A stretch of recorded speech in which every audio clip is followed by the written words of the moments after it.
Monsieur le rapporteur, mes chers collègues, nous poursuivons cet après-midi notre cycle d'auditions avec le professeur Jean-François Delfraissy, qui est président du CCNE, le Comité consultatif national d'éthique pour les sciences de la vie et de la santé. Professeur, vous êtes accompagné de Madame Marie-Christine Simon, directrice de l'information, de la communication et conseil en stratégie. Vous avez été auditionné en juillet dernier par la Commission des affaires sociales sur la tenue des États généraux de la bioéthique que vous aviez organisé au printemps. L'adoption qui a été publiée ce jour-ci par le Comité consultatif national d'éthique d'un avis sur la révision de la loi relative à la bioéthique justifie complètement votre audition par la mission d'information. Celui-ci donnera en effet à nos travaux un éclairage utile. Je vous donne maintenant la parole qui se poursuivra, si vous le voulez bien, par un échange de questions et de réponses. Et je rappelle que nos débats sont filmés et enregistrés. Monsieur le Président, je vous laisse la parole. Merci, bonjour à tous. Donc je rappelle en effet l'agenda un peu du processus qui s'est produit avant cette révision de la loi de bioéthique 2018-2019. Une première partie avec l'organisation des États généraux, qui avait été confié pour la première fois au CCNE, qui s'est déroulé entre janvier 2018 et juin 2018, qui s'est appuyé sur 4 outils, un site web, des débats en région, en partenariat avec les espaces éthiques régionaux, en région à la fois en France mais aussi en Outre-mer, plus de 270 débats, des auditions au niveau du CCNE, à la fois des sociétés savantes, des ONG, des associations de personnes, des grands courants de pensée, de grandes institutions françaises dans le domaine de la santé ou de la régulation de la santé, plus de 150 auditions. Et puis un comité citoyen pour accompagner, critiquer et mettre des réserves sur ce processus des États généraux et être aussi donner une opinion sur 2 sujets. Et nous avions fait un médiateur de tout ça, qui était M. Schweitzer. Donc le CCNE, durant cette période, a une position extrêmement neutre, d'écoute, de regarder, de lire, d'organiser bien sûr l'ensemble, et a produit un rapport de synthèse qui a été mis à votre disposition à partir de juin 2018. Nous étions posé la question si après ça, il fallait qu'on émette une opinion sur la révision de la loi de bioéthique. Et ça pouvait se partager, il pouvait y en avoir une, il pouvait ne pas y en avoir. Finalement, l'ensemble des membres du CCNE a préféré qu'il en ait une, malgré je dirais, le délai très très rapide de tout ça.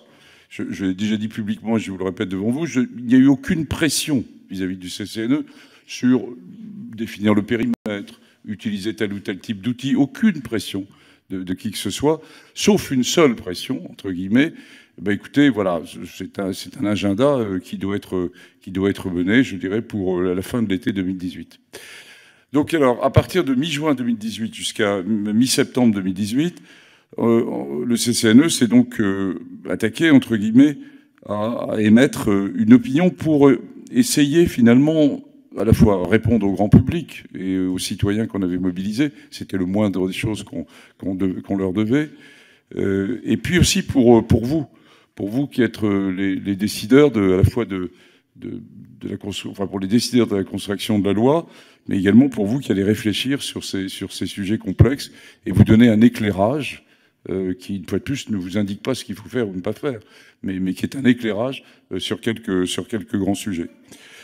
On a complété cette réflexion interne au niveau du CCNE, et un peu novatrice, par 4 grands ateliers, l'un autour de la recherche sur l'embryon, l'autre sur la génomique, l'autre un atelier qui était en fait un groupe de travail qui s'était élargi à des membres en dehors du CCNE sur le numérique et la santé, car on considère que c'est un enjeu majeur dont on ne parle évidemment pas suffisamment puisque tout le monde est bloqué sur l'ouverture de l'AMP et la fin de vie, alors qu'on a à nos portes une révolution qui est très importante. Je ne dis pas qu'elle est plus importante, elle est très importante aussi. Et puis, enfin, il nous a paru aussi important, et on l'avait indiqué, d'auditionner, je sais que vous allez le faire, un certain nombre de présidents de comités d'éthique étrangers, et en particulier, on en a écouté 10, à la fois européens, mais aussi extra-européens, comme par exemple le Japon, qui est très en avance sur certains aspects du numérique et santé. Alors, la construction de cette opinion, donc de cet avis numéro 159, c'est construite, 129 je veux dire, c'est construite directement au niveau du CCNE plénier. Nous avons eu 11 demi-journées entre mi-juin et maintenant. C'est un peu un rythme d'enfer pour les membres du CCNE, et je les en remercie, et en particulier le député qui est avec nous, mais qui est importante parce qu'il s'est construit quelque chose qui n'est pas un consensus, hein, sur tous ces sujets, comment obtenir un consensus, mais qui est un assentiment majoritaire. C'est finalement un processus de construction de pensée collective, hein, qui s'est construit autour de ça. Bon. Alors, ça aboutit finalement à 4 chapitres dans cette opinion. Un premier chapitre, c'est qu'est-ce qui a changé depuis 2011 et qui, dans une certaine mesure, justifie ou indique que peut-être la loi de bioéthique doit changer sur un certain nombre de chapitres, à la fois au niveau scientifique, médical, mais aussi sociétal et aussi juridique, qui peut vous être utile, je pense, parce qu'elle donne un bon panorama de ce qui s'est passé.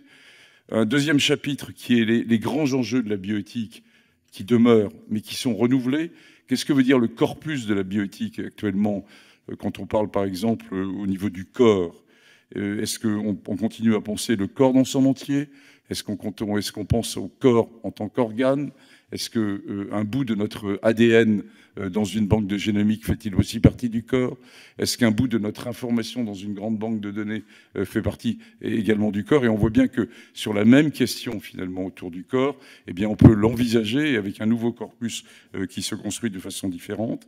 Donc c'est évidemment un moment totalement essentiel de réflexion autour de ça. Et donc c'est cette partie 2. La partie 3 aborde sur les 9 grands thèmes qui avaient été mis dans le périmètre des États généraux et qui apportent un certain nombre d'éclairages. Et puis la partie 4, dont on pourra peut-être discuter, parce que je pense qu'elle vous intéresse, c'est quelle est notre vision au niveau du CCNE, à la fois sur ce qui s'est un peu passé avec les États généraux, et puis sur le futur. Bien sûr, il y a cette loi à construire pour 2018-2019, mais il y a la suite. Et vous savez qu'on est dans un modèle français très particulier de construction de lois de bioéthique qui regroupe l'ensemble des sujets de bioéthique.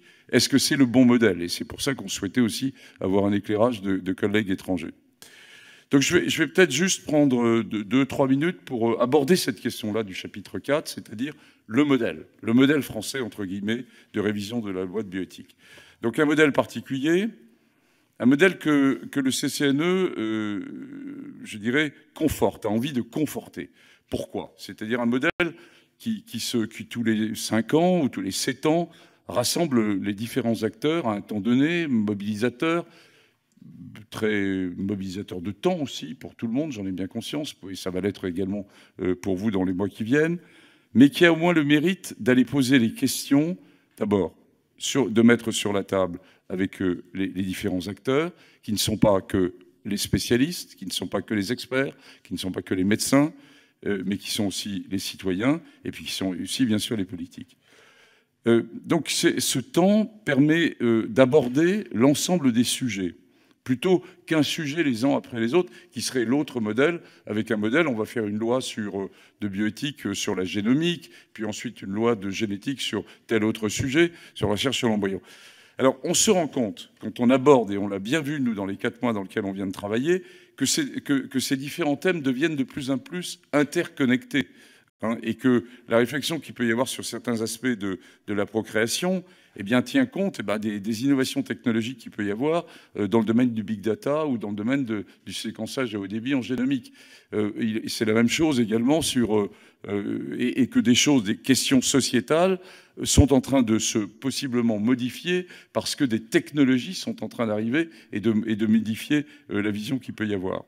Et donc, il est intéressant d'un temps donné, pour une période relativement courte, entre guillemets, eh bien d'assembler, d'avoir une sorte de mécano qui permet de construire l'ensemble de ces questions. Deuxièmement, par contre, ce modèle, on peut le modifier, on peut peut-être le simplifier, on peut peut-être le fluidifier. c'est penser d'animer une réflexion autour des États généraux juste quelques mois avant une révision de la loi de bioéthique, c'est bien. C'est avec une pensée de démocratie participative qui est vraiment intéressante dans le domaine de la santé. Mais ce n'est pas suffisant. On a bien vu que dans la mobilisation qu'il peut y avoir du grand public sur des sujets aussi complexes ou aussi clivants, ça ne va pas se régler en quelques mois. Et ça ne s'est pas réglé en quelques mois. Et qu'il faut avoir une vision beaucoup plus en profondeur et beaucoup plus en permanence. Et qu'on a constaté, par exemple, qu'il y avait un besoin d'information qui était considérable de la part de nos citoyens et qu'il fallait donc pouvoir leur donner un accès à cette information, à cette forme de débat beaucoup plus en continu. Et donc ce qu'on souhaite proposer, puis ensuite la loi verra ou pas si elle va dans cette direction, c'est d'avoir une loi qui persiste tous les 5 ans, tous les 7 ans, en fonction un peu du besoin, que cette loi soit probablement peut-être plus, je dirais, une loi globale, un peu et ne rentre pas forcément dans l'ensemble des détails, et qu'elle donne les grandes directions, que l'animation, entre guillemets, des États généraux se poursuive dans l'interloi, et qu'avec les espaces éthiques régionaux, une dynamique a été créée, et on sait maintenant, on a des outils pour le faire. Il n'y a pas besoin de créer des choses nouvelles. On peut s'appuyer sur des équipes qui existent déjà et qui sont mobilisées, qui ont de l'intérêt. Donc, et d'autres acteurs peuvent venir s'associer, qu'on n'a pas eu le temps d'associer dans un premier temps. Les grandes mutuelles, une série de grandes compagnies peuvent s'associer aussi à cette réflexion, de ne pas être seulement dans une vision public-public, mais de l'ouvrir. Et puis, de pouvoir donc animer ce débat. Le troisième point, c'est que le CCNE vous propose aussi d'être plus dans une position de signal et d'alerte sur des sujets de bioéthique sensibles qui arriveraient justement durant l'interloi. Il l'est déjà un peu, mais peut-être pas suffisamment. Et on a tous un effort à faire sur ce sujet. Ces signaux d'alerte et de surveillance pouvant venir des scientifiques eux-mêmes, pouvant venir des comités autour des espaces éthiques régionaux et pourraient remonter au CCNE qui aurait la charge de revenir vers vous en disant attention sur tel sujet, et ça va être difficile et on n'attendra probablement pas la prochaine loi. Enfin, dans les considérations générales, on est quand même très frappé que sur des sujets sociétaux comme la fin de vie et les enfants issus des nouvelles techniques de procréation, eh bien, la recherche n'est pas au rendez-vous. On n'a pas de données de santé publique ou de sciences humaines et sociales qui soient présentes. Les grands organismes de recherche ont finalement assez peu financé une série d'évaluations de programmatiques de ce qui pouvait être mis. Si j'interroge, et vous interrogerez peut-être notre collègue suisse, elle vous dira, voilà les données qu'on a, à partir du moment où il y a une décision qui a été prise sur la fin de vie, voilà chaque année, voilà ce qui se passe, voilà les enjeux qu'il y a. En France, alors qu'on a les données de la CNAM, par exemple, qui sont possiblement disponibles, on n'a pas construit, entre guillemets, une réflexion, la réflexion nécessaire pour avoir des questions de recherche autour de ces grandes questions sociétales. Bon, et ça nous paraît un point important.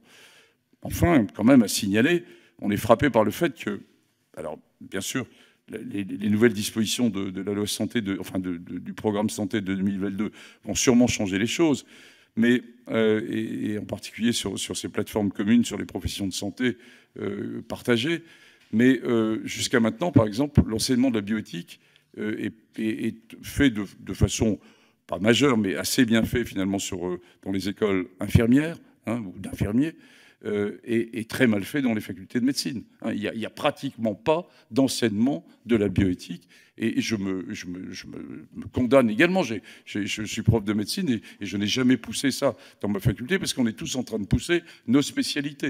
Et ben, il est temps de commencer à s'interroger sur finalement quel est l'objectif et quels sont les grands enjeux qu'on veut donner à nos jeunes médecins. Donc voilà un certain nombre de propositions, puis d'avoir une proposition d'un CCNE qui soit plus à l'international et qui porte la vision française autour de grandes réflexions de bioéthique. Donc voilà.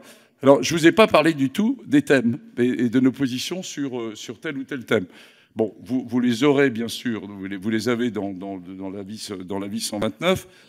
Bon, disons que si j'ai un message, puisque je dois terminer, à vous faire passer, c'est, s'il vous plaît, mesdames et messieurs les députés, ne tombez pas dans le piège de la presse. S'il vous plaît. La presse, et c'est votre responsabilité, la presse est sur deux sujets, parce que c'est des sujets sociétaux, ce sont des sujets qu'elle pense un peu mieux comprendre, et ce sont des sujets politiques qui sont autour de l'ouverture de l'AMP pour les femmes seules et les couples de femmes, et la fin de vie, qui sont des sujets importants, très importants, sur lesquels on a passé beaucoup de temps. Mais il y a des sujets qui sont terriblement importants pour vos enfants, pour mes petits-enfants, autour du numérique et de la santé, autour de l'accès au génome, autour des questions autour de la recherche sur l'embryon. Hein, tout le monde pense, par exemple, quand on parle de l'AMP, on parle immédiatement de l'ouverture de l'AMP. Est-ce que vous savez, par exemple, que le taux de succès de la procréation médicale assistée, il est de l'ordre de 50%. Il y a 50% d'échecs. Pourquoi? Comment? Qu'est-ce qui se passe? Est-ce que vous accepteriez un médicament qui aurait 50% d'échecs? Est-ce que vous accepteriez un vaccin qui ait 50% d'échecs? Donc c'est à la fois un merveilleux succès et ce n'est pas un succès total. Donc il y a des questions qui se continuent à se poser, c'est tout à fait logique. Et puis on a des questions, bien sûr, sur le numérique et santé qui sont là, et comment va se situer la France, comment on va se positionner, comment on va éviter que, dans cet enjeu majeur qui sont l'arrivée du numérique, comment éviter aussi qu'une proportion non négligeable d'une France non numérique, qui existe, même si on ne veut pas trop parler d'elle, mais elle représente à peu près 20%, la France du non numérique. Et curieusement, ce sont les populations les plus fragilisées et les populations qui ont le plus besoin d'avoir accès à la santé. Donc tous ces sujets sont des sujets majeurs, je dirais aussi majeurs que les deux autres sujets. Donc voilà, je sens bien et je comprends bien l'impatience ou l'enjeu politique qu'il peut y avoir sur les deux premiers sujets. C'est votre affaire, ce n'est plus la nôtre. Mais s'il vous plaît, consacrez du temps et au sein de cette commission sur les autres sujets. Merci, Monsieur le Président, pour votre intervention et puis également pour le conseil que vous nous donnez, que nous entendons pleinement, parce qu'effectivement, on se rend compte que la question de la bioéthique ne concerne pas seulement un ou deux sujets, mais va bien au-delà. Et je crois que votre rapport montre bien qu'il faut que nous travaillons beaucoup de sujets. Moi, j'aurais trois questions, deux qui répondent à votre conseil. La troisième n'y répond pas complètement, mais ce sera pour une précision, simplement. Pour première question, on avait de tradition, disons l'habitude d'un travail de consensus au sein du CCNE. En tout cas, c'était l'image qu'on en avait de l'extérieur. On voit donc, et c'était déjà le cas avec l'avis 126 sur l'assistance médicale à la procréation, qu'il y a maintenant des positions minoritaires qui peuvent s'exprimer et vous parlez plus d'assentiment majoritaire. Ça correspond aussi un peu à une évolution qu'on a pu voir dans les votes sur les lois au niveau du Parlement, où il pouvait y avoir relative unanimité même sur certains sujets. Je pense à la fin de vie, on se rend compte ces dernières années que les positions sont un peu divergentes et s'expriment avec des oppositions. Comment interprétez-vous cette évolution? Est-ce que c'est parce qu'on arrive aujourd'hui à un mûrissement, une maturation de ces sujets qui fait que le consensus sur les sujets de bioéthique est maintenant devenu difficile, voire impossible? Voilà, donc c'est la première question. Et encore une fois, le CCNE, avec cette notion d'assentiment majoritaire, n'échappe pas à cet éclatement, j'allais dire, du consensus. Le deuxième point, vous l'avez également évoqué, c'est la question des états généraux, de la bioéthique, et puis également d'un débat qui est à faire vivre en permanence. Et la question que je voudrais vous poser, c'est sur la participation des citoyens. Et il y a eu une première expérience avec des panels de citoyens qui avaient été formés, c'était lors de la révision précédente. Là, il y a eu l'association également des citoyens de réunions publiques, etc., au niveau des états généraux. Je crois que ça fait beaucoup de bien dans le débat aussi d'avoir cette participation concrète, directe des citoyens. Est-ce que vous avez des préconisations à ce sujet pour qu'effectivement nos citoyens s'emparent encore plus de ces débats de bioéthique? Et le troisième point, mais ce n'est pas du tout pour crisper le débat sur le sujet, mais c'est pour une demande de précision sur votre position sur l'AMP, pour y voir bien clair. Vous souhaitez donc que soit permis aux couples de femmes et aux femmes seules d'accéder à l'AMP, ce qui veut dire que le critère de l'infertilité pathologique, qui aujourd'hui conditionne l'accès à cette technique médicale, serait levé. Est-ce à dire que pour les couples de sexe différents, l'assouplissement, donc de ne plus tenir compte d'un critère pathologique pour l'utilisation de l'assistance médicale à la procréation, serait aussi élargi. Voilà, c'est simplement pour être bien sûr, ça me semble logique, ça va de soi, mais enfin encore faut-il le dire, et aussi s'interroger sur les principes éthiques qui pourraient être mis en cause par cet assouplissement, cet élargissement. Donc là, c'était un point qui n'était pas traité dans votre avis, mais simplement pour bien le préciser. Donc, la question du consensus et l'évolution vers un assentiment majoritaire. Deuxièmement, la participation des citoyens aux états généraux. Et troisièmement, est-ce que l'abandon du critère pathologique concerne également les couples de sexe différents? Je vous laisse la parole, Monsieur le Président. Merci, 3 bonnes questions. La première sur le fonctionnement même du CCNE. Vous savez, on est 40, on se réunit tous les mois d'habitude, et là beaucoup plus. Construire un consensus à 40 et avec une série de très grandes personnalités arrivant au CCNE avec des opinions différentes. Et néanmoins, sortant de ces séances du CCNE avec une vision de construction commune. Non, je pense qu'on est resté exactement dans ce schéma-là. Mais comment voulez-vous, sur des sujets où on a abordé finalement, en assez peu de temps, une vision un peu globale de grands sujets de bioéthique d'actualité, comment, je dirais, dire que nous avons un consensus à chaque fois sur tous les sujets? La réponse... Vous ne me croiriez pas d'ailleurs. Et ça ne serait probablement pas ça. Hein, parce que la bioéthique, une fois de plus, doit se construire sur des sujets complexes, avec des opinions différentes qui ont tout à fait le droit et même une certaine forme de nécessité de pouvoir s'exprimer. Après, on est arrivé quand même à un assentiment majoritaire, ce qui est sur des sujets aussi complexes reste à mes yeux quelque chose qui n'est pas loin quand même finalement du consensus. Hein. Bon, sinon que le consensus serait sur chacun des sujets de tout le monde, alors que là c'est un assentiment majoritaire sur l'ensemble de ce qui a été délivré avec l'avis 129. Sur le sujet procréation, nous avions, et ça avait été souhaité, émettre notre avis sur les sujets autour de l'AMP, de l'ouverture de l'AMP et de la GPA, avant les États généraux. Hein, et on l'avait fait en juin 2017, après un très long travail du CCNE sur le sujet. Plus de 3 ans et demi de travail qui avait été réalisé. Et moi, en prenant la présidence de ce comité, j'avais souhaité qu'on libère ce travail avant les États généraux pour pas qu'il y ait de confusion sur la position du CCNE pour organiser les États généraux. Et à cette occasion de l'avis 126, il y avait une position minoritaire qui était arrivée sur ce sujet-là. C'est-à-dire que le sujet de procréation, qui ne crée pas consensus dans la population générale, on le sait, on le voit, et il faut le respecter, je pense, hein, admettre qu'il n'y a pas de consensus, eh bien, c'est aussi vrai aussi au niveau du CCNE. Néanmoins, et évidemment, c'est de ce matin, mais vous avez pu voir que finalement, sur ce sujet-là très précis, 2 membres du CCNE avaient souhaité avoir une position minoritaire. Voilà, c'est 2 membres du CCNE qui ont souhaité avoir une position minoritaire. Et évidemment, nous avons pleinement respecté cette position. Donc, cette évolution dont vous me parliez, elle existe.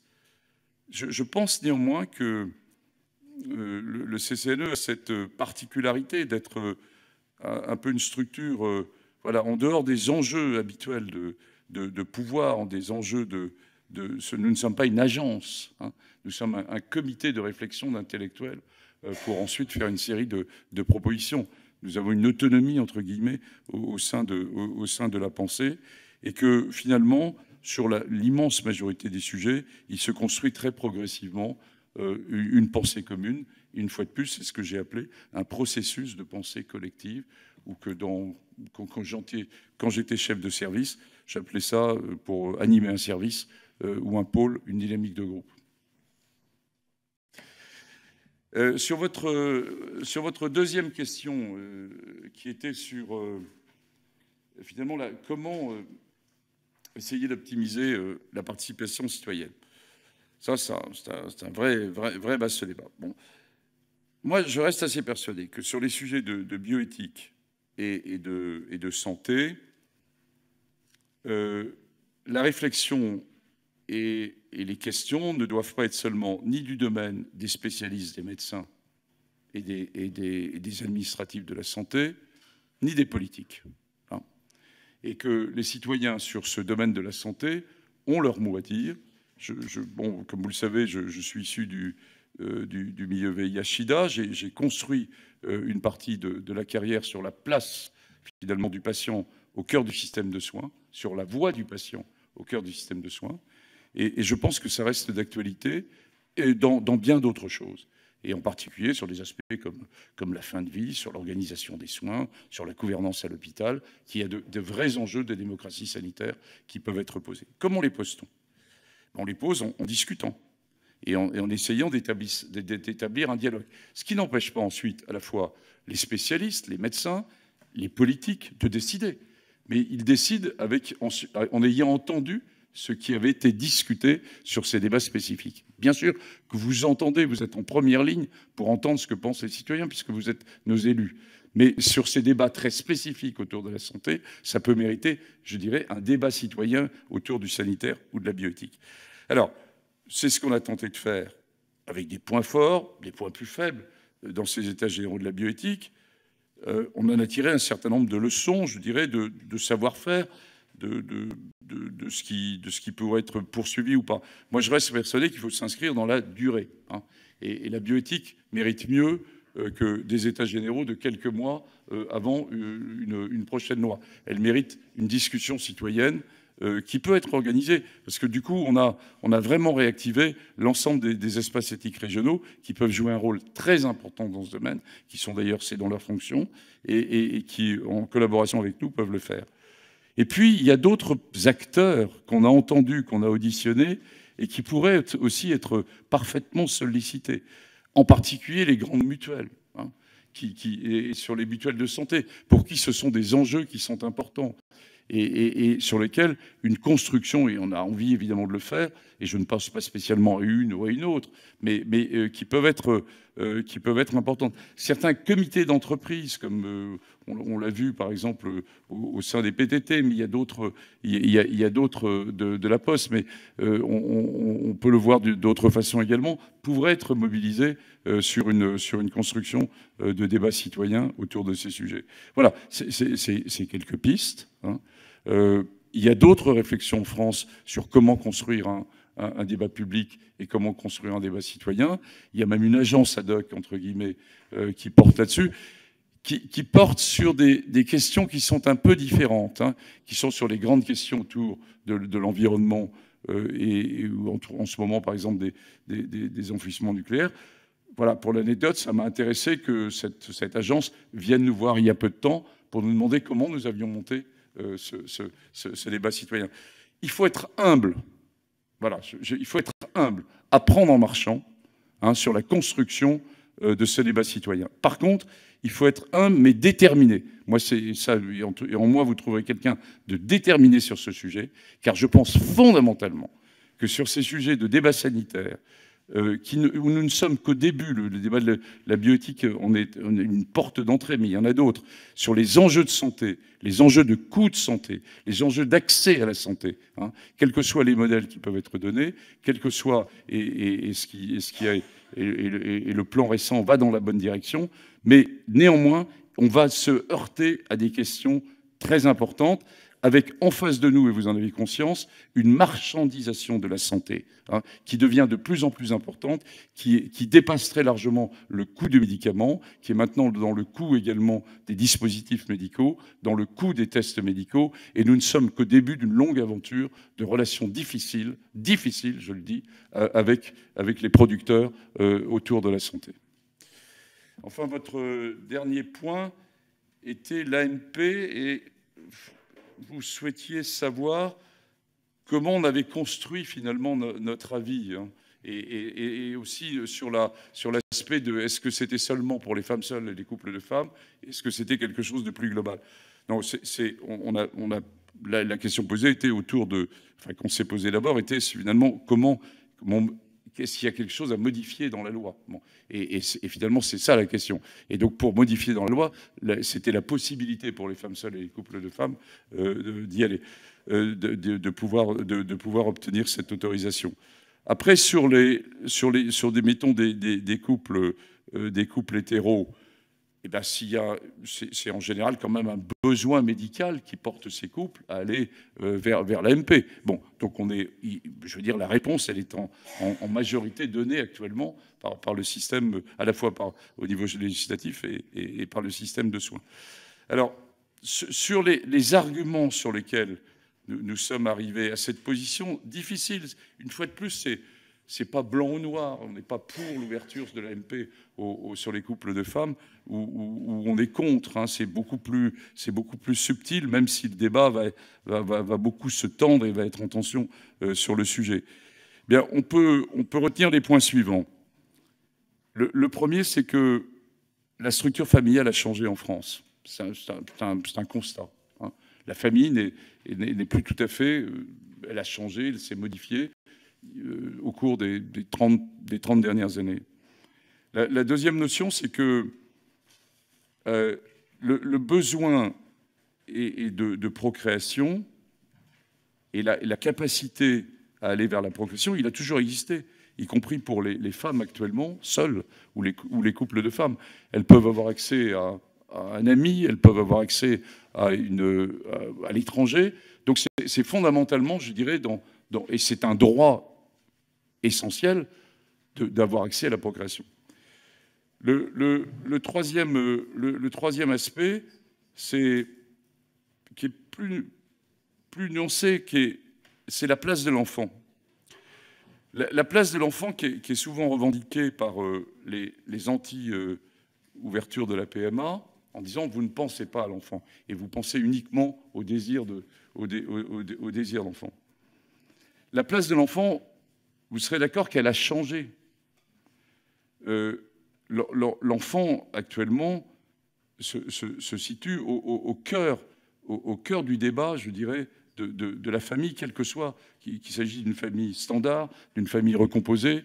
Bon, et on voit bien, moi je vois entre ma génération, celle de mes enfants, comment la place de l'enfant s'est modifiée. L'enfant est au cœur du débat familial, quelle que soit la structure familiale qui peut exister. Et il y a une sorte de respect, entre guillemets, de la dignité de l'enfant qui s'est accrue, quel que soit le modèle familial qui puisse exister. Et ce n'est pas certains qui doivent le revendiquer, ou d'autres qui doivent le revendiquer. C'est un droit qui est partagé, qui est autour de la dignité de l'enfant. Et enfin, on a des techniques médicales de procréation qui ont changé la donne, pas de façon récente, mais qui ont changé la donne. Bon.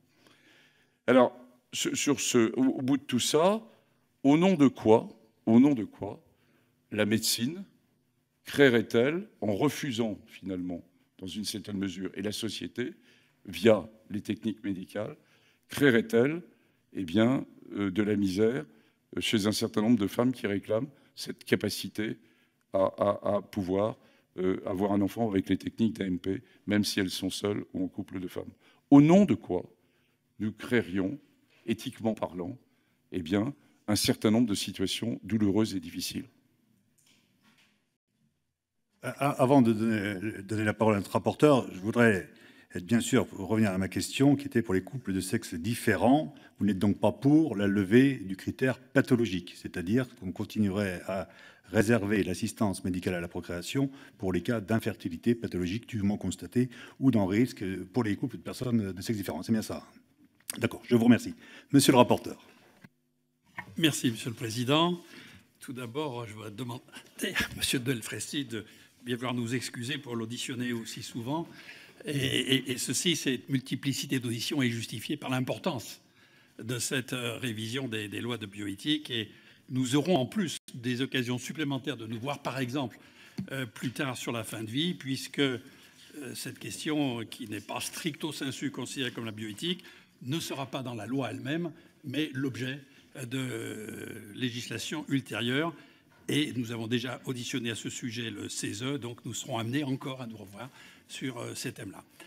Tout d'abord, un grand merci pour ce très bon rapport qui s'ajoute à des informations qui viennent d'origines diverses et qui nous apporte un éclairage tout à fait important, avec, on le voit bien, des additions d'informations, même s'il n'y a pas d'immenses surprises, puisque vous aviez déjà effectué des rapports sur plusieurs des sujets, s'il n'y a pas de révolution, mais qui appelle à la révolution, et en tout cas, il y a des précisions importantes et utiles pour nous éclairer avant de légiférer.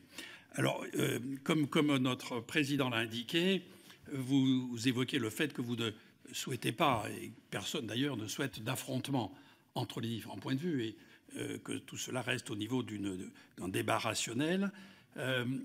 Mais la tradition du CCNE est quand même de se rapprocher, d'essayer d'être consensuel, même si c'est peut-être un tout petit peu moins qu'à l'origine. On sent toujours cette propension, cette tentation à privilégier une approche consensuelle. D'une façon différente, par exemple, le Conseil économique et social, lui, sur le sujet de la fin de vie, mais sur d'autres aussi, exprime le point de vue largement majoritaire dans la société et dans les membres du Conseil, et puis les points de vue minoritaires. Et quelquefois, il peut apparaître que la recherche du consensus est utopique, voire même empêche une certaine avancée, parce que on ne peut rester consensuel que sur l'immobilisme, et qu'il est toujours difficile de mettre d'accord des points de vue initialement très divers sur la recherche d'une solution unique. Donc il y a cette approche qui a déjà été évoquée, qu'il faut réfléchir peut-être pour l'avenir, pour vous comme pour nous. Est-ce que ce n'est pas un miroir aux alouettes que de chercher un consensus? Alors vous évoquez le fait de réviser tous les 5 ans. Nous sommes bien sûr là aussi dans cette ligne avec M. Breton, et même nous avons ajouté l'idée peut-être de solliciter une délégation permanente du Parlement qui, comme cela, n'aurait pas besoin de réveiller tous les 5 ans la réflexion en notre sein, mais pourrait en permanence alimenter, compte tenu de l'évolution des techniques, la réflexion en bioéthique. Alors sur l'ensemble des sujets plus détaillés, et donc les questions qui pourraient être posées, il y en aurait bien sûr des milliers, mais je vais me limiter à un petit nombre pour laisser du temps à nos collègues. Les dons d'organes. Donc bravo pour initier ou encourager la chaîne de donneurs vivants, c'est-à-dire un système dans lequel plusieurs familles offrant des possibilités de dons, mais dans des cas où le receveur de leur famille n'est pas compatible, donne pour des malades d'autres familles, et tout ceci est organisé dans une chaîne. Pour l'instant, en France, ça se fait qu'en appariant 2 couples, et c'est évidemment très limitatif. Les autres pays qui organisent ces chaînes ont beaucoup plus de recours de vivants. Ça demande à être parfaitement encadré. Il y avait des réticences au début parmi ceux qui organisent tout cela. Et donc, je pense que vous avez raison d'encourager cela. Pour ce qui est des donneurs cadavériques, vous exprimez cette remarque de l'inégalité régionale qui est très excessive, et vous suggérez différents efforts pour lutter contre cette inégalité qui, bien entendu, inégalité de prélèvement se traduit par inégalité de chance d'être traité pour les malades sur liste d'attente, ce qui est tout à fait dommageable. Alors ma question, comment imaginez-vous de réaliser cela, ou comment nous pourrions, par des textes, aller dans ce sens que nous approuvons? Est-ce seulement en proposant des textes encourageant cela? Est-ce par une action conjointe avec l'Agence de la biomédecine? Enfin, quelle formule vous proposez? Deuxième point de vue, deuxième question, recherche sur les cellules souches embryonnaires à ne pas soumettre au même régime juridique que la recherche sur l'embryon. Là encore, tout à fait d'accord. Effectivement, ça lèvera beaucoup des freins actuels et des actions en justice totalement inutiles qui retardent la recherche, qui coûtent cher et qui n'ont pas d'objet puisqu'elles sont pratiquement toujours déboutées. Mais évidemment, travailler sur des lignées de cellules souches embryonnaires n'a rien à voir avec les autres activités de recherche. Et il est clair qu'un régime juridique qui clarifierait cela serait opportun. Là encore, est-ce auprès de l'Agence de la biomédecine que vous pensez que nous devions agir et comment mieux formuler ces propositions. Troisième question, diagnostic génétique préconceptionnel plus accessible. Oui, vous savez que ça ne fait pas consensus, donc mais est-ce que vous pouvez développer un peu plus que dans le rapport les arguments qui permettent, je conçois tout cela, j'y adhère, mais donnons-nous les arguments qui permettent de convaincre ceux qui sont encore réticents à cela. On sait bien qu'en France, que ce soit le diagnostic préconceptionnel, voire même le diagnostic néonatal, nous sommes en retard sur la plupart des pays développés. Et c'est très dommage parce qu'il y a là des maladies qu'on peut prévenir ou que l'on peut traiter bien mieux que lorsqu'on en fait le diagnostic tardif. Et c'est effectivement un grand regret que de ne pas utiliser ces techniques actuellement à disposition. La filiation après PMA ou après GPA effectuée à l'étranger, j'ai un peu l'impression, vous me pardonnerez de le dire comme ça, que le CCNU s'est arrêté au milieu du gué. Je salue l'avancée par rapport au passé, mais je me dis pourquoi n'allons pas jusqu'au bout d'une reconnaissance de filiation identique avec les autres. La même remarque d'ailleurs a été formulée ici même auprès des représentants du Conseil d'État qui, de façon un petit peu différente du CCNE, mais elles aussi formulaient une proposition différente pour les enfants de couples homosexuels par rapport aux enfants de couples hétérosexuels et de ceci et cela. Nous sommes ici très très attachés à l'égalité des chances et des droits des enfants. Et il nous paraît que tout ce qui donne des filiations distinctes pourrait être quelque peu dommageable à l'avenir de ces enfants. Il y a d'ailleurs une chose qui me paraît, sur laquelle j'ai besoin d'être éclairé, parce que je ne comprends pas comment le CCNE propose, je cite, une délégation d'autorité parentale pour la mère d'intention. Je parle ici des GPA effectués à l'étranger. Donc, délégation d'autorité parentale pour la mère d'intention et assortie d'un test ADN pour le père. Alors, sur la mère d'intention, la délégation d'autorité parentale, c'est déjà un peu méprisant quand on considère que cette femme a, dans le pays où elle a été considérée comme mère, a déjà sa reconnaissance de maternité. Donc là, on la dégrade quelque peu, on la dégrade. Et donc, l'enfant en a les conséquences, alors même que l'enfant y est pour rien. Les conditions de procréation de ses parents, ce n'est pas lui qui les a choisies. Et puis le père, alors on met maintenant un test ADN pour le père, c'est-à-dire une biologisation du père. Excusez-moi de faire cette assimilation, mais la dernière fois que j'ai entendu parler de ça, c'était dans un amendement de notre collègue Mariani, qui voulait faire l'ADN pour les filiations de migrants. Ça avait suscité un tollé assez général, et depuis, plus personne n'a osé conditionner la filiation paternelle à la vérité biologique. Donc, est-ce qu'on doit s'embarquer dans quelque chose comme ça qui, indiscutablement, va faire lever des boucliers, parce que c'est très sensible, ce sujet.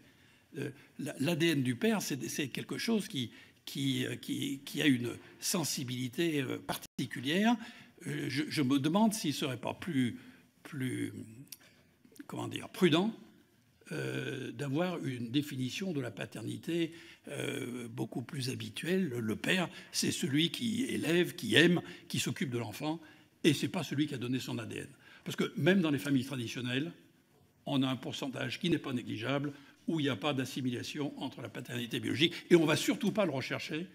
Et même quand, en tant que médecin, on le sait, comme ça nous arrive, on ne va pas le dire dans ces familles. Ce n'est pas la peine de troubler des eaux calmes.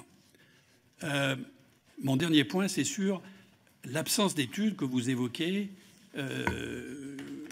au milieu de votre rapport, page 122, l'absence de famille convaincante, l'absence d'études convaincantes sur les femmes seules par choix et sur l'évolution de ces nouvelles structures familiales avec un recul suffisant. Il s'agit de savoir s'il y a des conséquences pour l'enfant quand il naît dans une famille monoparentale par choix, quand il naît dans une famille de parents homosexuels, etc. Nous avons reçu la semaine dernière la plus grande experte au monde de ces questions, qui est Suzanne Golombok. Du coup, j'ai été amené à relire toutes ses publications et ses livres.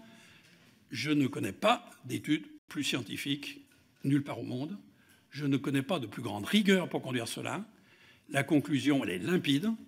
Ces enfants, quelle que soit la diversité des familles, n'ont aucune conséquence psychologique, d'orientation sexuelle future, d'épanouissement intellectuel, de développement affectif, d'aucune sorte, pour peu qu'ils soient l'objet d'un investissement affectif, c'est-à-dire qu'ils soient aimés, qu'ils soient l'objet d'attention, donc il faut qu'il y ait des parents qui aient du temps à leur consacrer, qu'ils soient l'objet d'une bonne éducation, mais tout le reste est littérature.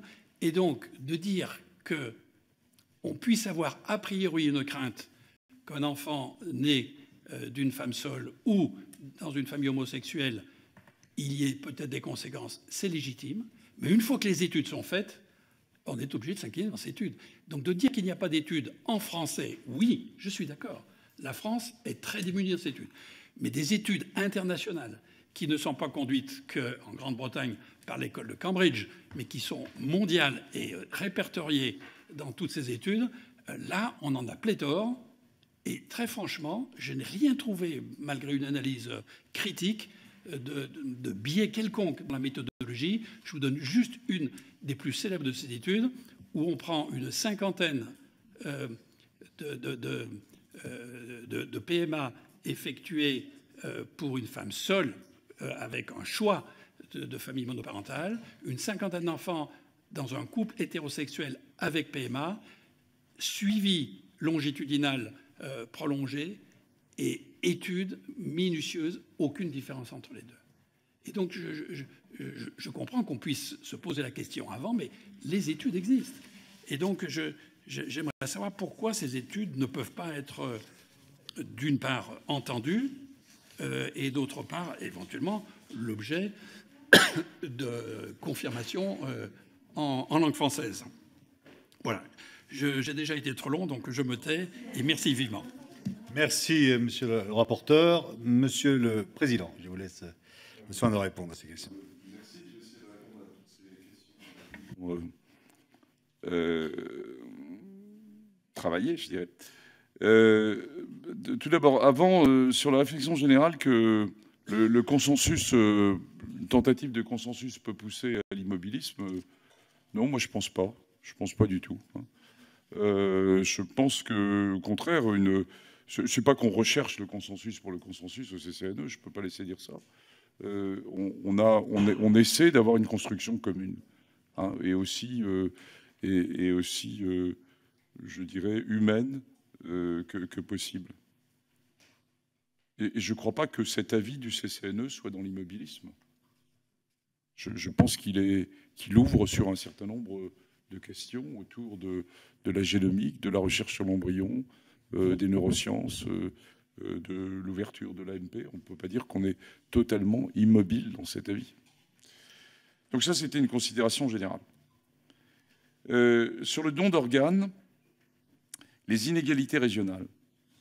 Alors, peut-être le texte n'est pas suffisamment clair. Attention, il faut faire très attention à ça. Quand on regarde la carte avec les inégalités régionales, on se dit mais c'est pas possible. Dans quel pays vivons-nous? Pourquoi y a-t-il autant de différences sur les délais de don d'organes et d'accès finalement au don d'organes? Et puis après, quand on fouille un peu, on a vraiment une situation extrêmement solide en France qui a été construite par l'ABM avec un algorithme qui est un algorithme solide, avec des gens des collègues, hein, puisque c'est les collègues à nous qui s'en occupent, mais vraiment en toute bonne foi, enfin qui passent beaucoup de leur temps à essayer pour le bien commun, hein. Et c'est quand même totalement essentiel, qui nous est envié, car les délais en France sont par exemple beaucoup plus faibles vous le savez, qu'en Allemagne, hein. Le délai est beaucoup plus faible pour l'accès, mais il reste encore trop important. Et pourquoi on ne parle pas de la même chose? C'est parce que les équipes de transplanteurs ou les équipes qui s'occupent, par exemple, sur des hémodialysés, pour certaines d'entre elles, inscrivent sur la liste pour accès aux dons, l'inscrivent très précocement, et d'autres l'inscrivent beaucoup plus tardivement. Donc on est en train de comparer des choses qui ne sont pas comparables. Par contre, tout le monde est d'accord qu'il y a un souci, qui est les territoires, les départements et les territoires d'outre-mer. Là, il y a un vrai souci. Alors, moi, je n'ai pas la réponse, hein, mais il y a un constat, mais ce constat, dans le domaine de la santé, il existe sur d'autres sujets que les transplantations, mais là, c'est un vrai sujet.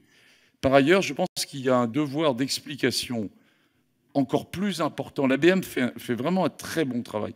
On considère que l'ABM est souvent avec une vision très, très administrative, entre guillemets. Elle est solide.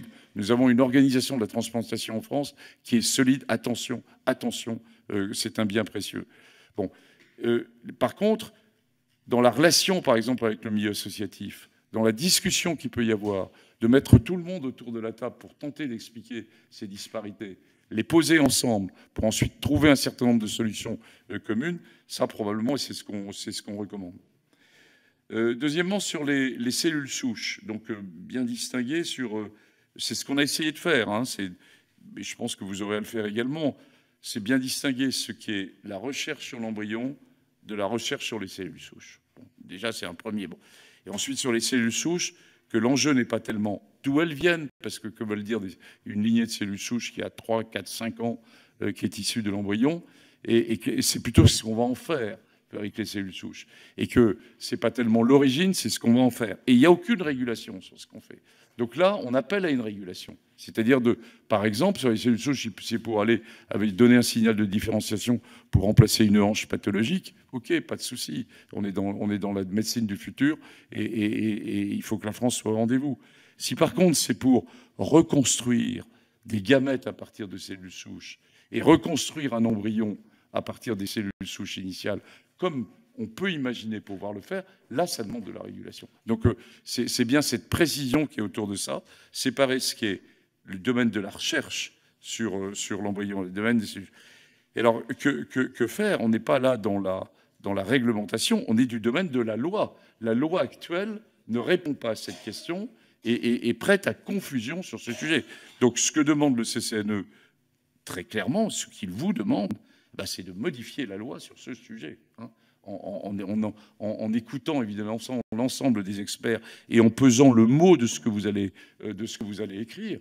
Mais je crois que la question, elle est posée. C'est vraiment changer, entre guillemets, entre recherche sur l'embryon et cellules souches et mettre une régulation ensuite, fluidifier la recherche sur les cellules souches, hein, très clairement, bien préciser ce qui est possible sur l'embryon à partir du moment où il s'agit d'embryons surnuméraires, mais bien préciser et qui n'ont pas été conçus pour la recherche. Donc, je vous rappelle que nous rappelons que nous sommes pour l'interdiction de la création d'embryons de recherche, créés de novo, entre guillemets, et puis bien préciser sur ce qu'on peut faire sur ces embryons surnuméraires, jusqu'à quelle date, et si on peut utiliser les nouveaux outils génétiques pour modifier ces embryons. Donc ça, c'est du domaine de la loi. Troisième aspect sur génétique et préconceptionnel. Bon, là, c'est un vaste sujet, hein. C'est en effet ce positionnement français assez en retard, hein, par rapport à l'ensemble des technologies sur l'accès, finalement, à un certain nombre de données génétiques et à une médecine de prévention. Alors là, et on n'est pas frileux, hein, il me semble-t-il, on tente d'ouvrir une partie de cette boîte en disant, voilà, on a eu beaucoup de discussions sur le diagnostic en population générale, où on est, je vous rappelle, dans une situation un peu ubuesque en France, où la loi interdit, où c'est disponible sur Internet, la loi interdit et ne fait rien pour interdire, et puis la loi, il y a une interdiction par la loi, et vous allez sur BFM Télé le soir à 20h, et vous voyez de la publicité. Je ne sais pas encore comment d'ailleurs, alors qu'il y a une loi, on peut faire de la publicité pour avoir accès à ce type de test. Donc, situation ubuesque à la française. Bon. Donc, on s'est interrogé sur fallait-il ouvrir finalement pour mieux donner un cadre à ces tests en population générale. Parce qu'il y a une innovation technologique majeure, des coûts qui sont en train de baisser. Bon. Puis voilà, c'est complexe. Voilà, c'est la discussion au sein du CCNE. On a finalement abouti à pousser encore la réflexion sur les tests en population générale.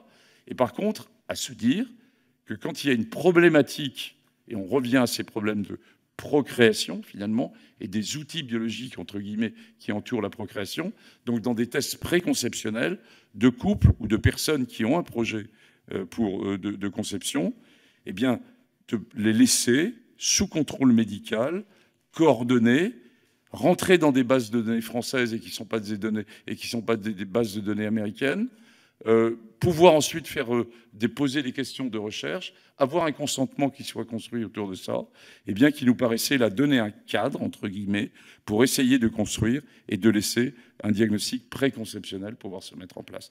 Donc, c'est un oui pour le diagnostic préconceptionnel, et c'est réfléchissons encore un peu pour le diagnostic en population générale, qui là pose d'autres questions. Voilà. Sur la GPA, enfin, on est bien clair hein, sur... je vais revoir le texte dans le détail, hein, premièrement, et je demande un joker. Deuxièmement, sur la GPA, notre position sur la GPA, elle est bien claire. Nous restons avec une position qui n'est pas d'ouverture sur les GPA. Par contre, et c'est pour ça que je demande à vraiment le relire tout à fait dans le détail, je l'ai lu bien sûr, mais je vais le relire avec ce qui m'a été dit, sur voilà, l'organisation ensuite de l'accueil des enfants nés de GPA qui sont à l'étranger. Moi, je partage complètement ce qui a été dit, je vais relire ce qui a été écrit, entre guillemets, mais je partage qu'on doit faire preuve des plus grandes capacités d'accueil, entre guillemets, pour ces enfants, entre guillemets, et qu'on rentre dans un mécanisme de filiation qui soit plus global et qui soit généraliste et pas spécifique pour ces enfants issus de la GPA. Donc je partage l'analyse et je vais revoir ça dans le détail. Et enfin, le dernier point était sur... Non, je crois que c'est... Non, si, sur les études des enfants issus de l'AMP. Alors, on ne va pas rentrer dans une bataille d'experts, puisque le CCNE, finalement, voilà, souhaite une ouverture de l'AMP pour les couples de femmes et les femmes seules. Et donc, sur ces enfants globalement issus de l'AMP. Je nuance, moi, ce que vous avez dit, c'est-à-dire que, premièrement, on n'a pas d'études en France. Et on le regrette, et on va le regretter ensemble. Et d'ailleurs, il faut que ça bouge. Et peut-être ça pourrait être indiqué à certains, sinon dans la loi, en tout cas, qu'il y a un signal que la recherche française puisse s'intéresser à de grands sujets sociétaux également. Bon. Deuxièmement, sur les éléments de ces études américaines, oui, bien sûr qu'on les a vus, bien sûr. Il y a à la fois les études anglaises, comme ça a été rappelé, ces études américaines. Elles existent. Elles sont de petite taille. Vous avez vous-même évoqué une cinquantaine d'enfants issus de ces techniques. Et on a une série d'études de ce type. Il y a une série d'études hein, quand on compare. Mais à chaque fois, chacune de ces études, c'est environ 50 enfants, voire moins. Hein. C'est l'étude plutôt de sciences humaines et sociales, comme aiment bien le faire les chercheurs de sciences humaines et sociales. Mais on n'a pas une grande cohorte, par exemple, hein, de suivi avec un moyen long terme. Et non, elle n'existe pas, y compris aux États-Unis. Bon. Et donc, je vais là aussi relire, mais il me semble qu'on avait bien pesé nos mots là, sur ce sujet-là. Les données sont plutôt rassurantes. Hein, et d'ailleurs, elles nous ont tellement rassurés qu'on a ouvert, hein, entre guillemets. Hein. Mais ça nécessite, et s'il y a une ouverture en France sur l'AMP, sur les couples de femmes et les femmes seules, eh bien, je pense qu'il serait nécessaire d'avoir une évaluation, je dirais, de type programmatique, hein, de savoir à la fois sur ces enfants issus de la PMA, enfin, les enfants issus de la PMA en général, d'ailleurs, hein, parce que pourquoi ça serait uniquement les enfants issus des femmes seules, on aurait quelque chose qui ne serait pas logique, et pour savoir ce que deviennent ces enfants, c'est logique. C'est une très belle étude pour de grandes équipes de sciences humaines et sociales. Merci, Monsieur le Président. Voilà, je vous propose maintenant que nous passions à des séries de questions, de 3 questions, si vous en êtes d'accord. Donc, la première série, Élise Fajales, Guillaume Chiche et Agnès Thiel. Élise Fajales. Merci beaucoup. Merci, professeur, pour votre éclairage. Vous nous dites être parvenu à un assentiment majoritaire, vous nous l'avez répété, ça fait rêver, puisque notre responsabilité de législateur est de permettre un débat le plus apaisé possible. On sait que ça peut évidemment ne pas être le cas, donc je vais vous demander quelques éclairages supplémentaires, peut-être pour nous aider à y arriver, nous aussi, voilà, à cet assentiment majoritaire. Nous ne sommes pas, comme vous l'avez dit, du CCNE, un comité de réflexion intellectuelle. Nous devons, au nom d'engagements politiques produire du droit applicable. Et pour ce qui est de la possibilité d'ouverture de la PMA aux couples de femmes et aux femmes seules, vous parlez dans votre rapport, et vous l'avez vous-même dit devant nous, vous parlez de misère humaine, de souffrance personnelle. Nous avons besoin de pouvoir étayer peut-être de manière plus juridique, et je voudrais savoir si, à votre sens, le principe d'égalité des familles, de non-discrimination des familles, est un argument valable qui nous permettrait justement d'avoir ce débat apaisé, étant donné que les couples de femmes, en fait, si aujourd'hui ça ne leur est pas ouvert, ça n'est finalement fondé que sur leur orientation sexuelle.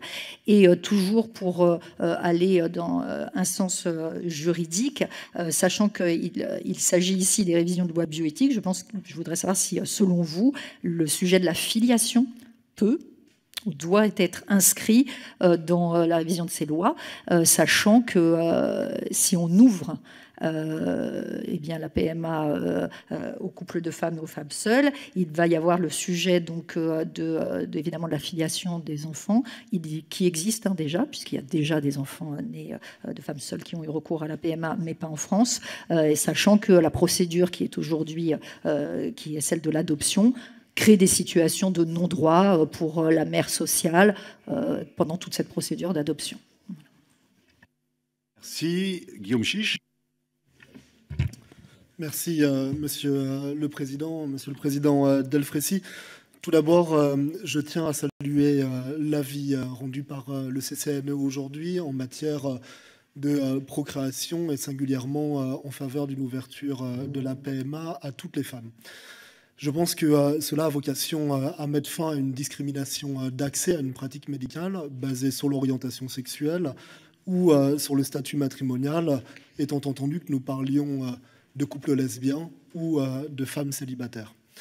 Au-delà de la discrimination actuellement existante, à laquelle nous devons mettre un terme pour établir un régime d'égalité, toujours dans cet accès à une pratique médicale, je m'interroge sur une égalité qui touche aux conditions sociales des femmes. Aujourd'hui, vous le savez très bien, un certain nombre de femmes françaises vont à l'étranger pour recourir à des PMA. Les femmes qui ont la possibilité de le faire, qui le font, des personnes qui ont les moyens de le faire. Et donc, ça les met en situation d'inégalité au regard de femmes qui voudraient pouvoir le faire, mais qui n'en ont pas les moyens. Donc ma question, elle est assez simple et je vais vous faire part de ma conviction. Je pense que, au-delà de l'extension à toutes les femmes de l'accès à la PMA, il se pose la question de la prise en charge par la sécurité sociale. Et je crois que, au nom d'une suppression ou d'une lutte contre les inégalités, nous ne pourrions pas nous abstenir d'un remboursement par la sécurité sociale, étant entendu que cela reviendrait à dire mesdames, vous avez accès à une pratique médicale, par contre, cela va se faire en fonction de vos moyens et il y aura une sélection entre celles qui auront accès parce que les capacités financières adéquates et celles qui n'y auront pas accès. Je veux rappeler une petite chose par rapport à la dimension médicale et la prescription des PMA en France, dont on entend qu'elle serait prescrite exclusivement quand il y a une infertilité biologique constatée. Je veux bien rappeler ici, et ça a été rappelé au cours de nos travaux et d'auditions précédentes, que près d'une PMA sur 4 en France sont prescrites sans infertilité biologique constatée médicalement. Les ovocytes de madame vont très bien, les gamètes de monsieur également, le match ne se fait pas. Donc je crois que dans la pratique, il y a déjà une pratique en dehors du champ strictement médical ou strictement réponse à une infertilité biologique, que à cet égard, si sur ce sujet comme d'autres, le politique ou le législateur avait un retard sur la société, il est temps de le combler. Je vous remercie. Merci. Agnès Thill. Merci, Monsieur le Président. Merci pour votre rapport, Monsieur. Vous disiez marchandisation de la santé. Attention, effectivement, quelle société voulons-nous? C'est une question. Vous disiez la structure familiale s'est modifiée. Effectivement, c'est un bon constat. La société se laisse prendre par des promesses peut-être parfois factices de la science, à savoir que la technique promet le bonheur et ne le donne pas. Et je considère que l'être humain est plus que ce que notre société dit de lui, à savoir, effectivement, j'ai une exigence de réflexion. Sachant que tout est possible, doit-on le faire? Et vous savez mieux que personne que tout est possible aujourd'hui. Un désir a-t-il vocation à être assouvi? Et est-ce à la médecine de l'assouvir? Je vous remercie. Merci. Monsieur le Président, pour ces 3 questions. La première question, je vais la résumer. Enfin, c'est logique dans les questions que vous posez et dans les arguments que vous soulevez, que les arguments que vous allez trouver au niveau de votre réflexion de député ne soient pas tout à fait identiques et viennent compléter des arguments que met en place le CCNE. Et c'est chacun son rôle. Là où je vous suis totalement, c'est une ouverture éventuelle de l'AMP sur les couples de femmes et femmes seules. Voilà, termine une certaine forme d'évolution de la filiation. Et que donc ça pose en effet, et je crois que vous l'aurez, le problème de revoir ce problème de la filiation d'un point de vue juridique. Et qu'il va falloir l'aborder à partir de cette question-là. Mais qui a déjà été soulevée, parce que vous pourrez imaginer que certains disent, vous vous rendez compte, vous avez touché au problème de la filiation, et donc ne touchons pas à l'ouverture sur l'AMP. Mais le problème de la filiation, il est déjà posé par un certain nombre de questions, et en particulier par l'adoption qui a commencé à soulever un certain nombre de questionnements. Donc je ne suis pas juriste et je n'irai pas, je ne souhaite pas aller plus loin là-dessus, mais nous, dans la discussion qu'on a eue au CCNE, eh bien oui, c'est vrai, il va falloir toucher et réfléchir. Et je pense que le Conseil d'État, d'ailleurs, a été dans le même processus sur ce problème de la filiation. Le second point que vous avez évoqué sur le remboursement. Alors, je vais tenter de vous répondre, mais avant, j'ai envie de vous interpeller. C'est-à-dire, c'est le coût en général, finalement, des décisions qui peuvent être prises à l'occasion de la modification d'une loi. Et en particulier de la loi de bioéthique. Tout ce qui est, je dirais, proposé par le CCNE pour un certain nombre de modifications a des coûts derrière. On était dans un court délai, on a fait rentrer au CCNE il y a quelques mois parmi les nouveaux membres une professeure économiste de la santé, parce que je considère que ce sont des enjeux qui posent des questions éthiques. Car si finalement on ouvre l'AMP, on ouvre dans une certaine mesure sur les tests génétiques en préconceptionnel, c'est un certain nombre de coûts. Et est-ce qu'on est capable d'assumer l'ensemble de ces coûts par rapport à des choix qui pourraient être faits sur le coût, par exemple, de l'augmentation des soins palliatifs, et où on recommande qu'il faut qu'il y ait un plan sur nos anciens autour des soins palliatifs, parce que les conditions de prise en charge de la fin de vie ne sont pas bonnes en France. Donc il y a un choix très global que la France n'a jamais voulu faire, en disant on est capable finalement d'aller vers tout, qui est, à partir du moment où on va vers tel ou tel type de direction, il y a forcément un type de coût. Et on a choisi en France, il faut bien le reconnaître, moi le premier d'ailleurs, finalement d'aller souvent vers l'innovation, et peut-être au détriment d'autres enjeux qui sont, par exemple, celui de la prise en charge de nos anciens, qui est un point totalement essentiel.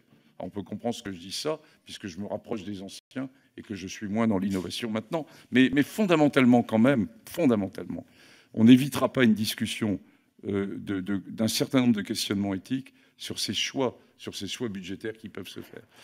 Alors, ensuite, au nom, en effet, de l'égalité sur le remboursement, voilà, vous avez vu qu'on n'a pas pris finalement parti tellement là-dessus, parce que le CCNE est là pour, je dirais, indiquer une grande direction, et puis après, il y a la loi à mettre en place et les décrets d'application, et on n'est pas les spécialistes de ça du tout, et on s'engagerait dans quelque chose qui serait encore plus critiqué que ce qui va être critiqué maintenant.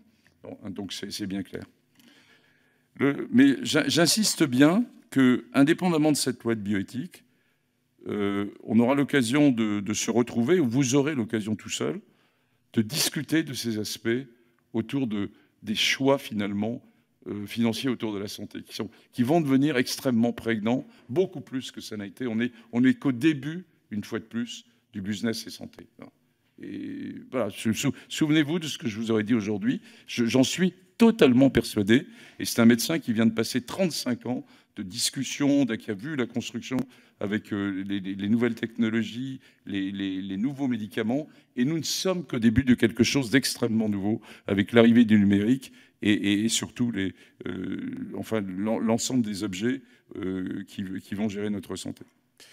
Et ensuite, madame, quand vous dites que toute la science n'est pas bonne à prendre, à un temps donné, mais bien sûr, c'est une réalité.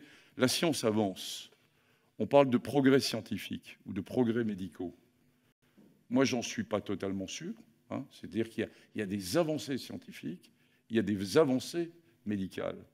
Ensuite, pour parler de progrès, il faut que ça puisse être resté dans l'humain et être accessible par l'ensemble des personnes qui peuvent avoir accès à ces avancées. Et puis que toutes les avancées, en effet, ne sont pas bonnes à prendre. C'est clairement le débat de la bioéthique. C'est comment trouve-t-on un compromis, entre guillemets, ou une balance entre ces avancées scientifiques et technologiques et puis certaines avancées sociétales qui ne sont pas au même niveau et où on place le curseur de l'humain dans ce sujet. C'est toute la discussion de la bioéthique. Et ça, il faut se la construire, il faut que vous la construisiez. On se l'est en partie construite, nous aussi. Merci. Notre série de questions avec Caroline Janvier, Jean-François Mbaye et Agnès Firmin-Labolo. Merci, Monsieur le Président. Professeur Delfraissy, merci pour la clarté et le sérieux de votre travail qui va, je crois, nous être d'une grande utilité dans notre travail de législateur dans le cadre de cette révision de loi de bioéthique. Je voudrais rebondir sur ce qu'a dit monsieur le rapporteur Jean-Louis Touraine, qui a parlé donc de la notion de consensus. Et je ferai un parallèle avec ce que votre prédécesseur, monsieur Didier Sicard, dit de ses inquiétudes quant à l'évolution du positionnement du rôle du CCNE. Pour le citer, il dit « Je crains qu'au fond, que l'excès de visibilité du CCNE nuise à sa capacité non pas d'indépendance, mais de réflexion. Que le CCNE perde sa liberté parce que, plus ou moins consciemment, il risque d'être jugé conservateur ou progressiste ou de se retrouver dans l'opposition s'il déplaît. » Je ne partage pas cette vision puisque je crois qu'au contraire, plus on associe les citoyens, et c'était bien l'objectif et la réussite de ces états généraux que vous avez pilotés, que de faire s'intéresser l'opinion publique à ces sujets. Néanmoins, et vous l'avez encore évoqué ce matin lors de votre conférence de presse, il y a un réel enjeu de susciter l'intérêt des citoyens sur des sujets tels que les neurosciences, la médecine génomique, la recherche sur l'embryon, et de façon à ce que le débat ne se trouve pas phagocyté par les questions plus sociétales que sont la PMA ou la fin de vie. Pour résoudre cette question, quelle serait votre proposition? Faudrait-il, par exemple, sortir les sujets de PMA et de fin de vie des questions de bioéthique? Faudrait-il y réserver un espace spécifique pour vraiment que lorsqu'on discute de ces sujets-là, le citoyen s'intéresse sur ces sujets plus techniques qui sont malheureusement, et vous le disiez encore ce matin aux journalistes, trop peu, qui ont trop peu de place dans le débat public. Voilà, je vous remercie. Merci. Jean-François Mbaye. Oui, merci Monsieur le Président. Professeur Delfraissy, merci pour vos propos. Moi, je voudrais d'abord revenir sur cette question de modèle de révision des lois de bioéthique, le modèle français. Effectivement, j'ai bien compris toutes les propositions que vous avez pu émettre. Moi, j'appelle, personnellement, de mes voeux, ce que j'appelle une démocratie bioéthique qui serait un concept voisin mais différent de la démocratie sanitaire, justement pour permettre à ce que tous les citoyens s'emparent de cette question. J'en viens à ma question. J'avais prévu de vous interroger sur la filiation après une PMA, mais je crois que mes collègues ont devancé mes propos. Ma question, elle est toute simple, là. Parlons de la PMA. Aujourd'hui, vous avez rendu un avis qui va, ou pas, selon ce que le législateur fera, décider d'étendre la PMA à toutes les femmes. Vous savez que ce sera un débat qui sera assez difficile dans l'hémicycle, en dehors de l'hémicycle, avec la presse, les associations, et j'en passe. Je voudrais vous poser une question. Est-ce que vous pensez qu'on pourrait assortir cette extension de la PMA avec une clause de conscience chez les médecins et non pas dans les structures qui opéreront cette pratique-là? Est-ce que vous pensez que la clause de conscience serait un moyen peut-être d'apaiser ou pas? Merci. Agnès Firmin-Lebaudot. Oui, merci. Monsieur le professeur, merci pour la précision. Vous avez souhaité ouvrir l'éthique à la société civile. Les dernières assises de la bioéthique ont été un grand succès, mais comment comptez-vous faire pour perdurer dans le temps cette participation de la population, parce que la bioéthique n'est sans doute pas encore assez vulgarisée, et je pense que, eu égard à l'évolution de ce que vous avez évoqué tout à l'heure, le numérique et tout le reste, nous avons besoin de rendre accessible ce concept encore, je crois, obscur à beaucoup de gens. Merci, Monsieur le Président, sur ces 3 questions. Première question sur est-ce que les 2 sujets sociétaux, est-ce qu'il faut les sortir finalement de la discussion de la révision de la loi bioéthique? Écoutez, je ne sais pas. On a beaucoup hésité au niveau du CCNE quand on a défini le périmètre des États généraux sur cette question. Est-ce qu'on les met ou est-ce qu'on les met pas? Puisqu'on anticipait un certain nombre de... Bon, on avait une vision quand même de s'engager dans de vrais États généraux. On y a plus ou moins réussi, mais qui était vraiment de commencer ce travail de débat citoyen et de participation citoyenne. Et commencer un débat citoyen en enlevant 2 sujets qui étaient déjà au rendez-vous autour de la procréation et de la fin de vie aurait été quand même un signal un peu curieux. On démarre un débat citoyen, mais on vous retire les 2 sujets sur lesquels vous êtes déjà en train d'émettre un certain nombre d'opinions. Bon. Alors après, je dirais cette période des États généraux, de l'opinion du CCNE, de l'avis du Conseil d'État, de différents avis divers et importants à prendre en compte, moi je considère qu'on a probablement bien fait quand même, hein, de parler de ces 2 sujets dans le débat citoyen et de les mettre sur la table, même si c'est difficile, même si ça n'a pas tout résolu, même s'il reste de la tension, et en particulier sur le sujet de la procréation, moins d'ailleurs sur le sujet de fin de vie, eh bien c'est important que ce débat ait pu avoir lieu. Après, il y a un deuxième temps, qui est un temps législatif et plus politique. Et voilà, est-ce que la fin de vie sera dans la loi de bioéthique? Probablement, je ne sais pas, mais on peut imaginer qu'elle le soit ou qu'elle ne le soit pas. Ça sera à la fois au gouvernement et aux législateurs de décider. Et sur la MP, sur la procréation, c'est paraît logique qu'elle soit dans la loi de bioéthique. Pourquoi? Parce que tout le monde parle de l'ouverture de l'AMP sur les couples de femmes et les femmes seules. Mais enfin, il y a 2 autres sujets, au moins, hein, qui peuvent créer débat aussi, d'ailleurs, qui ne sont pas simples, qui est la cryoconservation des ovocytes, et qui là est beaucoup plus technique, et qui relève d'une loi de bioéthique. Et puis, il y a la levée de l'anonymat du don, hein, qui est un vrai questionnement, et qui relève totalement de la loi de bioéthique. Donc on ne va pas commencer à saucissonner, entre guillemets, autour de la procréation. Donc voilà, je vous réponds. Je pense que dans le débat, voilà, il restera sur la procréation, quelles que soient les décisions qui sont prises.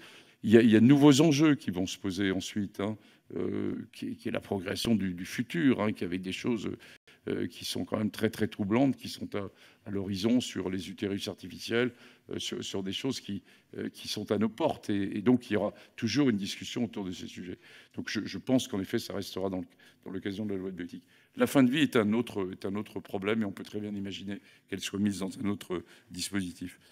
La clause de conscience chez les médecins, moi je pense qu'on peut l'envisager, hein.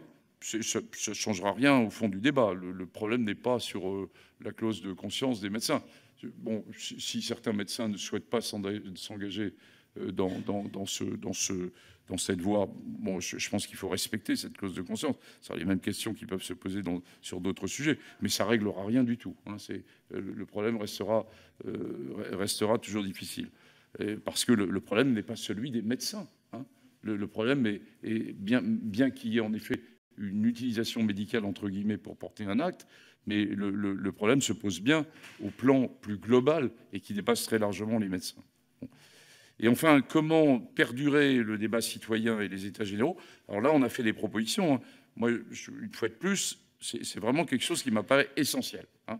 Pour moi, c'est un temps zéro, ces états généraux de la bioéthique, qui est le début d'une poursuite de quelque chose qui doit d'un escalier, d'un premier étage à monter, qui doit nous conduire à une série de débats et de participation citoyenne sur ces sujets de bioéthique et de santé.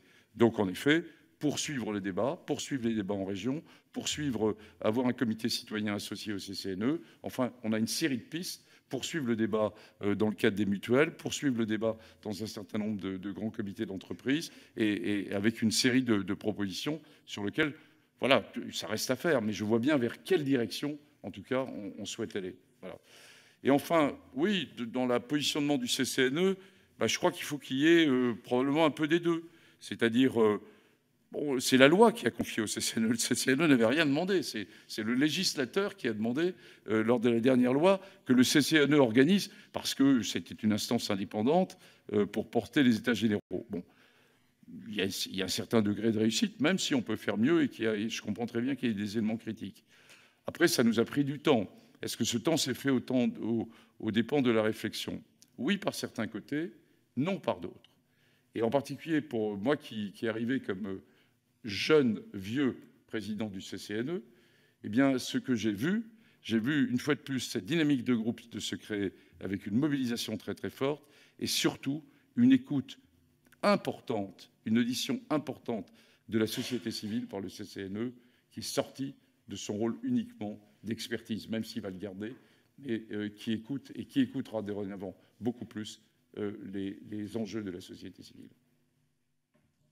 Très bien, je vous propose une dernière série de questions, sachant, monsieur le professeur, que vous avez une obligation et une contrainte qu'on finisse à 18 h. Donc je vais inviter mes 3 derniers collègues qui étaient inscrits à poser leurs questions de manière concise. Il y a donc Thomas Meignier, Annie Vidal et Aurore Berger. Thomas Meignier.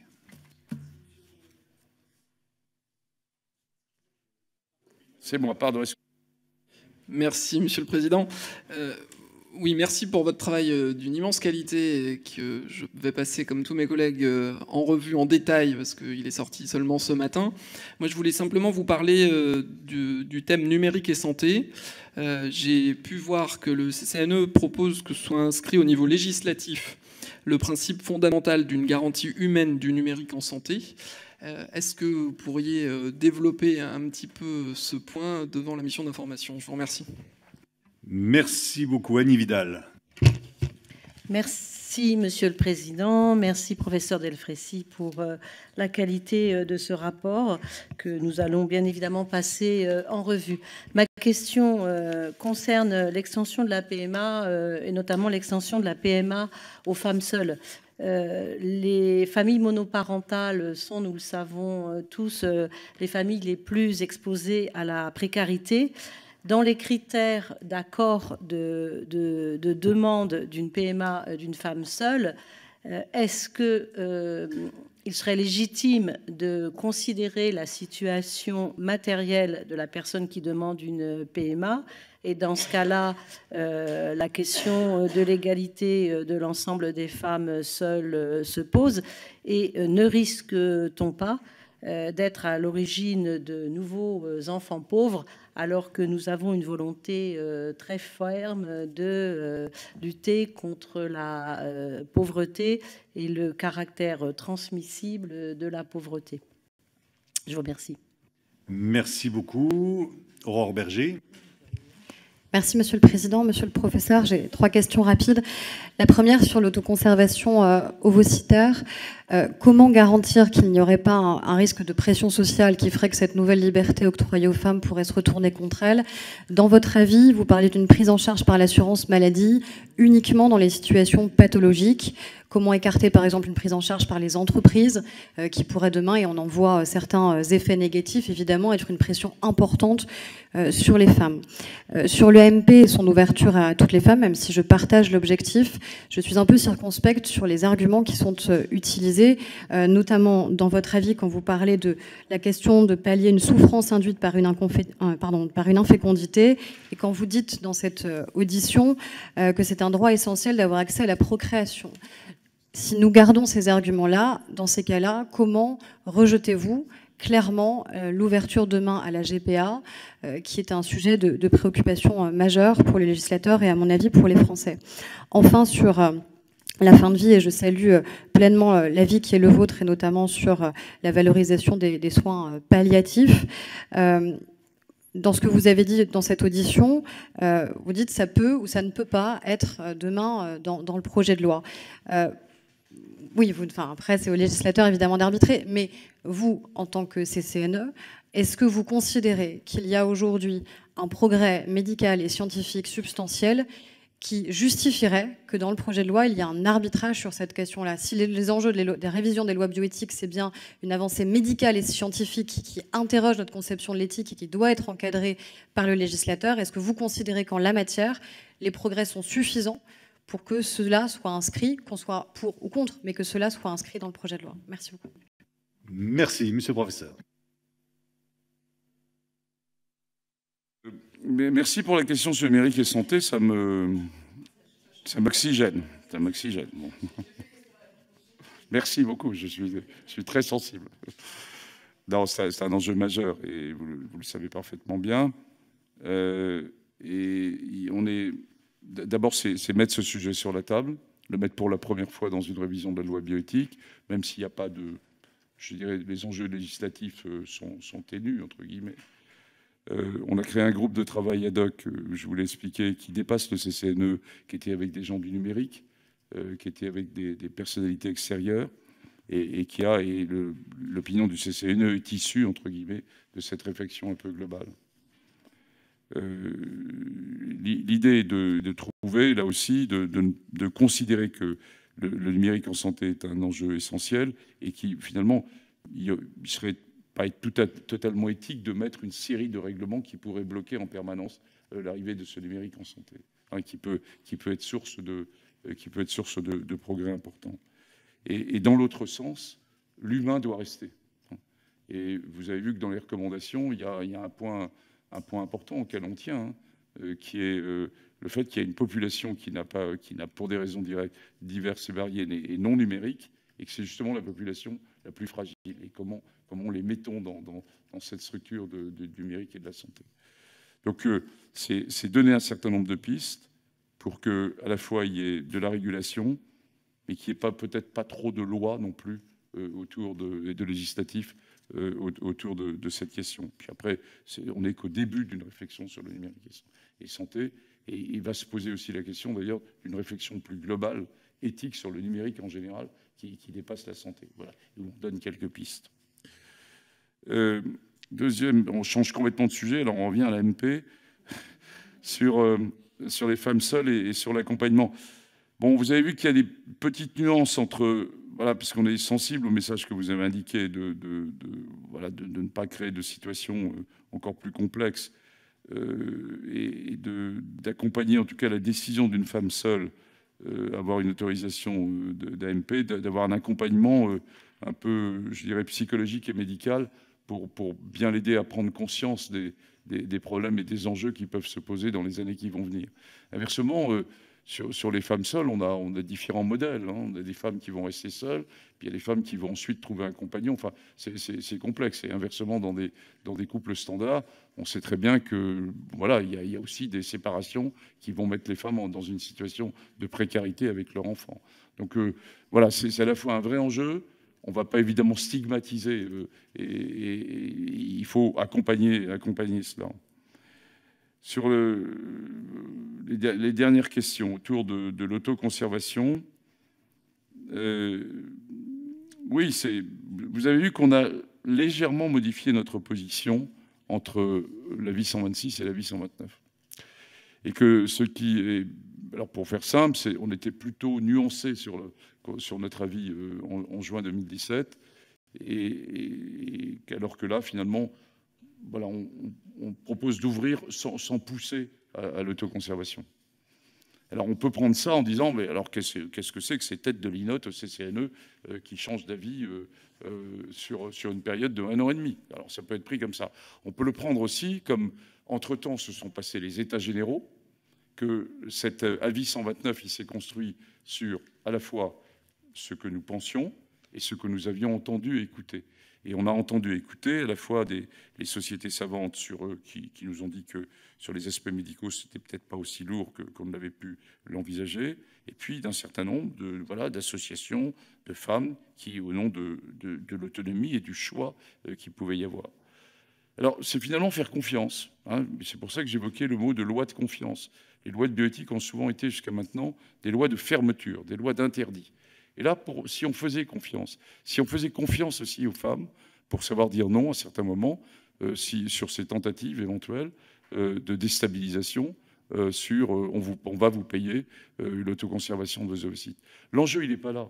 L'enjeu, une fois de plus, je l'ai répété, il est en France, mais dans d'autres pays, mais enfin là, on est en France, expliquer aux jeunes femmes, une fois de plus, que l'âge sexuel, l'âge endocrinien et l'âge de procréation, eh bien, ce n'est pas le même âge. Et est-ce qu'on vous l'a expliqué quand vous étiez plus petite? Et pour celles qui sont dans la salle et qui ont l'âge, est-ce que votre gynécologue vous l'a expliqué? Eh bien, je ne pense pas. Hein, dans la majorité des cas, c'est une notion essentielle, qui n'est pas expliquée dans notre modèle, à la fois d'enseignement et, je dirais, de prise en charge par les médecins. Bon, voilà. Et finalement, sur cette question, faisons confiance. Un certain nombre de jeunes femmes vont vouloir avoir accès au nom de l'autonomie et de leur propre capacité à avoir accès. D'autres ne le verront pas. Sur le dernier point, quand vous avez eu raison de me reprendre hein, sur le droit à la procréation. Vous avez totalement raison de me reprendre. J'ai voulu indiquer par là la liberté autour de la procréation. Hein. J'ai voulu indiquer que finalement, la liberté de réfléchir autour de ce qu'on avait envie de faire avec sa propre procréation, pour une femme, ça a toujours été éternel, et puisque c'est vous qui êtes maître du jeu, et que vous avez toujours trouvé une série de moyens, entre guillemets, pour y arriver. Et que donc les aspects techniques et les avancées technologiques sont en train de changer les moyens, mais pas le fond, qui est ces désirs de liberté autour de la procréation. Et vous avez totalement raison, et je retire le mot de droit. Très bien, Monsieur le Président, je vous remercie. Monsieur le rapporteur, mes chers collègues, je vous remercie également pour votre présence et vous donne rendez-vous jeudi matin pour une nouvelle demi-journée d'audition. Bonne fin de journée, merci.